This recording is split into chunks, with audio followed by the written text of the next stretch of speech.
নিরাপদে অবতরণ করেছে চাকা খুলে যাওয়া বিমান বাংলাদেশের ফ্লাইটটি। অক্ষত আছেন ৭১ যাত্রীর সবাই, জানালো কর্তৃপক্ষ। কাকরাইল মোড়ে জবি শিক্ষার্থীদের অবস্থান, ৪ দফা দাবি আদায়ে চলছে গণ অনশন, শিক্ষক সমিতি ও ছাত্র দলের সংহতি। ঢাবির শিক্ষার্থীর সাম্য হত্যার বিচারের দাবিতে শাহবাগ থানা ঘেরাও, জড়িতদের গ্রেফতারে ৪৮ ঘণ্টার আলটিমেটাম। এবং ডিসেম্বরের মধ্যে নির্বাচন সম্ভব, মন্তব্য নজরুল ইসলামের। দ্রুত নির্বাচন দেয়া অন্তর্বর্তী সরকারের দায়িত্ব, বললেন ফারুক।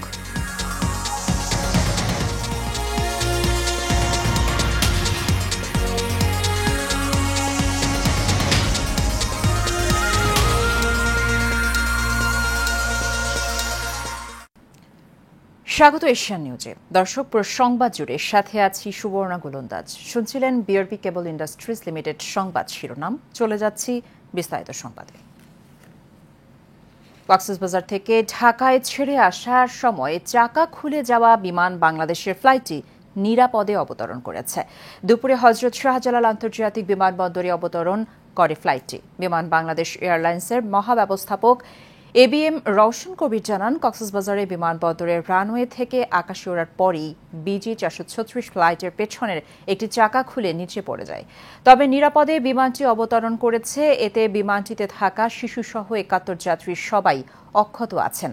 কি কারণে এই ঘটনা ঘটেছে তা খতিয়ে দেখা হবে বলেও জানান তিনি। চাকাটা যখন খুলে বিমান থেকে তখন একটা জোরে আওয়াজ হয়েছে, বিকট আওয়াজ হওয়ার কারণে আমরা সবাই একটা কম্পিত হয়েছি। চাকার লাইন কি দেখা যায় যে বিমান থেকে পয়লা দৌড় দিল, ওইটা বলতেছে। আমি কই যে আপনার এরকম সমস্যা না। পরে একটু পরে দেখি মানে বিমানের লোকজন চাকা ক্যারি করে সাইডে নিয়ে আসতেছে। এয়ারপোর্টে রানিং ফ্লাই অবস্থায় পড়ে গেছে চাকা। আপনারা তখন কি অপেক্ষা করছিলেন? মানে পরের ফ্লাইটে ওয়েটিং রুমে আসছিলাম আর কি।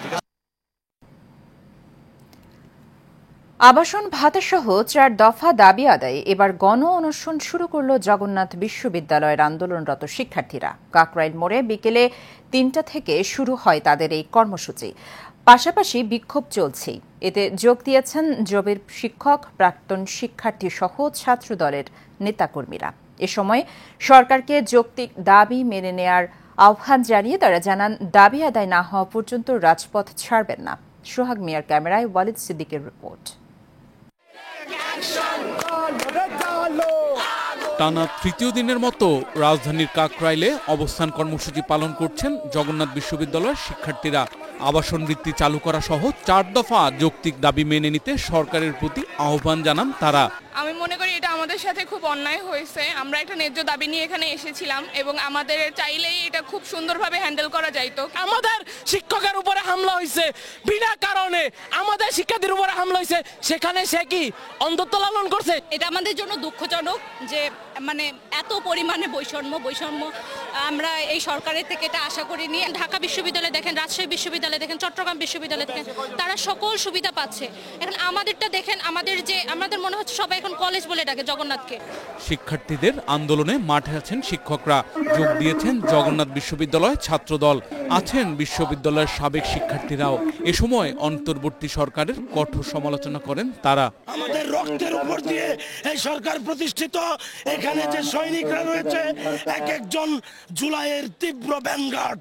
সেই ব্যানগার্ডদের সামনে কোনো ছাত্রলীগ আসার প্রশ্নই আসে না। আমাদের সাধারণ শিক্ষার্থীদের একটা মাত্র দাবি, আবাসন সংকট নিরসনের দাবিতে আমরা ঐক্যমত্য হয়ে আমরা এখানে আসছি। সরকারের সুস্পষ্ট ঘোষণা ছাড়া কর্মসূচি অব্যাহত রাখার কথা জানিয়েছে শিক্ষক সমিতি। স্টুডেন্টরা বরাবরই বঞ্চিত হয়ে আসছে। বাংলাদেশে পাবলিক বিশ্ববিদ্যালয় যেগুলো আছে সেই তুলনায় তারা আসলে যথেষ্ট বঞ্চনার শিকার। এবং আমাদের স্টুডেন্টদের যেহেতু আবাসিক ব্যবস্থা নেই এবং বিভিন্ন দূর দূরান্ত থেকে ছাত্রছাত্রীরা এখানে পড়তে আসে, তাদের সুযোগ সুবিধার জন্য আমরা দাবি করেছিলাম যে আমাদের বাজেটটা যেন একটা নির্দিষ্ট যৌক্তিক পরিমাণে দেয়া হয়। আমরা অপেক্ষা করছি সরকারের পক্ষ থেকে সুরাহামূলক কোনো বক্তব্য আসে কিনা বা সিদ্ধান্ত আসে কিনা।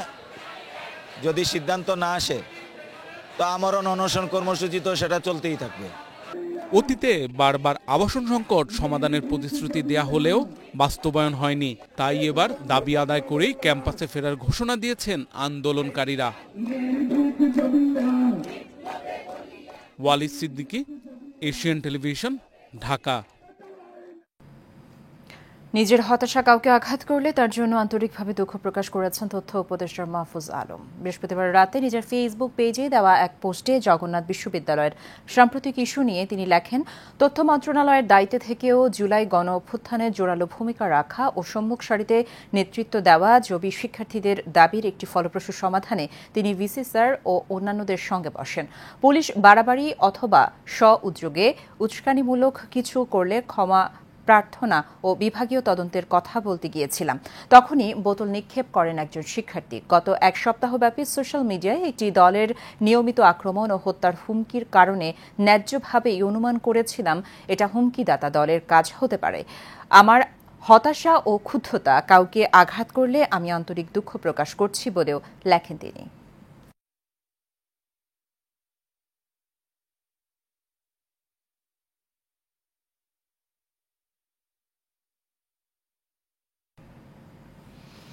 ঢাকা বিশ্ববিদ্যালয়ের শিক্ষার্থী ও ছাত্রদল নেতা শাহরিয়ার আলম শাম্মের হত্যাকারীদের গ্রেফতারের 48 ঘণ্টার আলটিমেটাম দিয়েছেন সাধারণ ছাত্র সমাজ।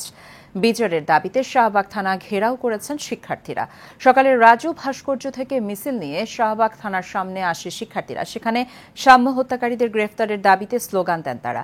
পরে শিক্ষার্থীদের একটি প্রতিনিধি দল থানার ভেতরে প্রবেশ করে পুলিশের ঊর্ধ্বতন কর্মকর্তাদের সাথে শাম্য হত্যাকারীদের গ্রেফতার নিয়ে আলোচনা করেন। শিক্ষার্থীরা অভিযোগ করেন শাম্যের মূল হত্যাকারীকে রাজনৈতিক কারণে আইনের আওতায় আনা হচ্ছে না এবং তাকে পালাতে সাহায্য করা হয়েছে। এ ঘটনার অর্থ লেনদেনের অভিযোগ করেন ঢাকা বিশ্ববিদ্যালয়ের সাধারণ শিক্ষার্থীরা। কিন্তু প্রশাসন তরফ থেকে যেই চাপটা পুলিশের উপর আসার কথা ছিল সেটা কিন্তু আসেনি। শামু ভাই মারা যাওয়ার পরে ওনার একটা রাজনৈতিক মতাদর্শ থাকতেই পারে, সেই মতাদর্শকে মানে পুঁজি করে তার লাশ নিয়ে যে রাজনীতি করা শুরু হয়েছে এবং সেই রাজনীতি তাকে আরো উস্কে দিচ্ছে। আমাদের কাছে মনে হচ্ছে যে এই শাহবাগ থানার ডিসেম্বরের মধ্যে জাতীয় নির্বাচন না দেওয়ার পেছনে কোনো যুক্তি নেই বলে মন্তব্য করেছেন বিএনপির স্থায়ী কমিটির সদস্য নজরুল ইসলাম খান। সকালে জাতীয় প্রেস ক্লাবে লেবার পার্টির প্রতিষ্ঠাতা মাওলানা মতিনের 29তম মৃত্যুবার্ষিকী উপলক্ষে আলোচনা সভায় এ মন্তব্য করেন তিনি। এ সময় তিনি বলেন, অন্তর্বর্তী সরকারকে আওয়ামী লীগের মতো প্রতিপক্ষ মনে করে না বিএনপি। সংস্কারের বিষয়ে বিএনপির চেয়ে আর কেউ অগ্রণী ভূমিকা পালন করে নাই। বিএনপি যে সংস্কার প্রস্তাব দিয়েছে এর বাইরে আর কেউ সংস্কার প্রস্তাব করে নাই বলেও মন্তব্য করেন তিনি। এরপর বিএনপি চেয়ারপারসনের উপদেষ্টা জয়নুল আবেদিন ফারুক বলেন, করিডোরের বিষয়ে সিদ্ধান্ত নেবে রাজনৈতিক সরকার। এই সরকারের মূল দায়িত্ব হল নির্বাচন দেওয়া। বিরোধিতা করছেন তারা শুধু বলুন যে কোন যুক্তিতে ডিসেম্বরের পরে করতে হবে নির্বাচন। নির্বাচন কমিশন বলেছে যে জুন মাসের মধ্যে তারা জাতীয় নির্বাচন অনুষ্ঠানের সব প্রস্তুতি সম্পন্ন করতে পারবে এই জুন মাসের মধ্যে। তাহলে নির্বাচন কমিশনের ডিসেম্বরের মধ্যে নির্বাচন করতে কোনো অসুবিধা নাই। প্রতিনিয়ত বাড়তে থাকা সবজির দামের পর এবার বাড়তে শুরু করেছে সোনালী মুরগি ও গরুর মাংসের দাম। এছাড়া পুরনো মিনিকেট চাল বাড়তি দামে বিক্রি হলেও কিছুটা কমে বিক্রি হচ্ছে বাজারে নতুন আসা মিনিকেট। চড়া দামে বিক্রি হচ্ছে মাছও। এদিকে প্রতিনিয়ত বাজারে কোনো না কোনো পণ্যের দাম বাড়ায় ভোক্তারা নারাজ। বাজার ব্যবস্থা নিয়ে কথা বলতে আবির হোসেনের ক্যামেরায় কাউসার আহমেদের রিপোর্ট। বেশ কয়েকদিন ধরেই চড়া দামে বিক্রি হচ্ছে মাছ মাংস। এবার বেড়েছে ডিমের দাম। অন্যদিকে স্বস্তি নেই সবজির বাজারেও। বিক্রেতারা বলছেন, গত কয়েক বছরের তুলনায় এখন বাজারে সবজির দাম একেবারেই কম, তবে চড়া অন্যান্য বাজার। বাংলাদেশে বর্তমান সবজি পানির চেয়ে কম দাম, কিন্তু আমরা আবেদন করি ডাল, চাল, তেল, লবণ 4টার দাম যেন কমে। সবজির কোনো সাবজেক্ট না, আর সবজি এক চিলেনকালী জিনিস, এটা স্টক করা যায় না। চাল, ডাল, তেল, লবণ বড় বড় মজুদারা স্টক করে দাম বাড়াতে পারে, কিন্তু এটা স্টক করা যায় না। যে দামে কিনি হয়তো 2-5 লাভ করি, আবার কিনা দামে বেশি, লস দাও বেশি। এখন সবজি এত সস্তা মানে বলার মতন। আপনার পটল আছে 30 টাকা কেজি, ভেন্ডি আছে 20 টাকা কেজি, করলা আছে 20 টাকা কেজি, চিচিঙ্গা আছে 30 টাকা কেজি, দুন্দুল আছে 30 টাকা কেজি, শসা 40 টাকা, মূলার কেজি আছে 20 টাকা 30 টাকা কেজি, টমেটো 40 টাকা কেজি, লতি আছে 40, ডালি আছে 30 টাকা, মিষ্টি কুমড়া 20 টাকা কেজি। এর তার সস্তা কি খাইবে তরকারি? কিন্তু ক্রেতারা বলছেন ভিন্ন কথা। বলছিলেন, দাম বৃদ্ধির কষাঘাতে বাজার করাই কঠিন হয়ে দাঁড়িয়েছে। বাজারের অবস্থা খুবই খারাপ, বাজারের অবস্থা ভালো না। পেঁপে কিনলাম 80 টাকা কেজি, কখনো 80 টাকা কেজি হওয়ার কথা না এই মুহূর্তে। সরকার মনিটরিং ব্যবস্থা করবে, করার এটা কমের মধ্যে রাখার চেষ্টা করবে। সরকারের কোনো লোক নাই, যার ইচ্ছা তার মধ্যে তাই ব্যবস্থা করছে। যারা দাম বাড়ায় তাদেরকে কঠিনভাবে আইনের আওতায় এবং দৃষ্টান্তমূলক যেন দেখে শিখে। বাজারে নজরদারি না বাড়াতে পারলে কোনোভাবেই নিয়ন্ত্রণ সম্ভব নয় বলে জানান ভোক্তারা। Kawsar Ahmed, Asian television, Dhaka. মন্ট্রি প্রাইজ মিডিয়া ল ও বিশ্বকাপ মুড খ্যাত Philip C Joseph international moot court প্রতিযোগিতার সাফল্যের জন্য ইস্টার্ন ইউনিভার্সিটির শিক্ষার্থীদেরকে সংবর্ধনা দেওয়া হয়েছে। আজ ইস্টার্ন ইউনিভার্সিটির রেজেগুল হায়দার হলে শিক্ষার্থীদের এই সংবর্ধনা জানায় বিশ্ববিদ্যালয় কর্তৃপক্ষ। একই সাথে ইস্টার্ন ইউনিভার্সিটির আইন অনুষদের ৫ম ইন্টার ডিপার্টমেন্ট মুড কোর্ট প্রতিযোগিতার পুরস্কার বিতরণী অনুষ্ঠানেরও আয়োজন করা হয়। আয়োজনে প্রধান ছিলেন বিচারপতি খিজুর আহমেদ চৌধুরী, বিশেষ অতিথি ছিলেন ভারপ্রাপ্ত উপাচার্য প্রফেসর মোহাম্মদ শামসুল হুদা। প্রতিযোগিতায় ২০২৫-এর আন্তর্জাতিক পর্বে ইস্টার্ন ইউনিভার্সিটির রানার্স আপ হয়েছে। প্রিলিমিনারি রাউন্ডে ৮৮ জন প্রতিযোগীর মধ্যে সর্বোচ্চ স্কোর অর্জন করে বেস্ট মুডের সম্মাননা লাভ করেছে প্রতিষ্ঠানটির একজন শিক্ষার্থী। Bangladesh Institute of Thyroid Medicine and Imaging Research ও দি থাইরয়েড সেন্টার লিমিটেডের যৌথ উদ্যোগে থাইরয়েড দ্য মাদার গ্ল্যান্ড এর আয়োজন করা হয়েছে। আজ প্যান প্যাসিফিকের সোনারগাঁ হোটেলে কনফারেন্সটিতে দেশসেরা অধ্যাপক ও চিকিৎসকবৃন্দ তাদের প্রবন্ধ উপস্থাপন করেন। নিনমাস এর পরিচালক ও বিভাগীয় প্রধান অধ্যাপক ডাক্তার AKM ফজলুল বারীর সভাপতিত্বে অনুষ্ঠানে প্রধান অতিথি ছিলেন ডাক্তার MA করিম। বিশেষ অতিথি হিসেবে উপস্থিত ছিলেন ডাক্তার ফৌজিয়া মুসলিম, অধ্যাপক ডাক্তার ফারহানা দেওয়ান। এছাড়া উপস্থিত ছিলেন প্রতিষ্ঠানটির চেয়ারম্যান ডাক্তার তানিয়া রহমান সহ ২৭০ জন শিক্ষক ও চিকিৎসক। বক্তারা মাঠ পর্যায়ে ডাক্তারদের এমন প্রশিক্ষণের ব্যবস্থা করার জন্য বিচমির ও থাইরয়েড সেন্টার লিমিটেডের এই উদ্যোগকে সাধুবাদ জানান। শেষ করব এশিয়ান নিউজ। তার আগে বিআরবি কেবল ইন্ডাস্ট্রিজ লিমিটেড সংবাদ শিরোনামগুলো জানিয়ে দেব আরও একবার।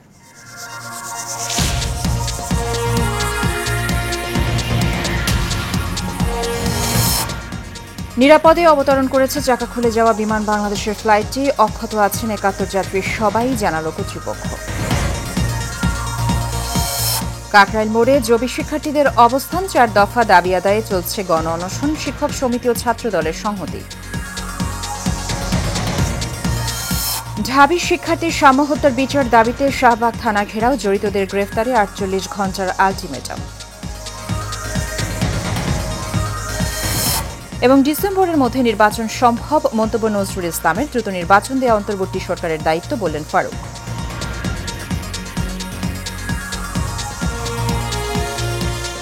এশিয়ান নিউজ এ পর্যন্তই। আমাদের পরবর্তী সংবাদ দেখার আমন্ত্রণ রইল। ধন্যবাদ সাথে থাকার।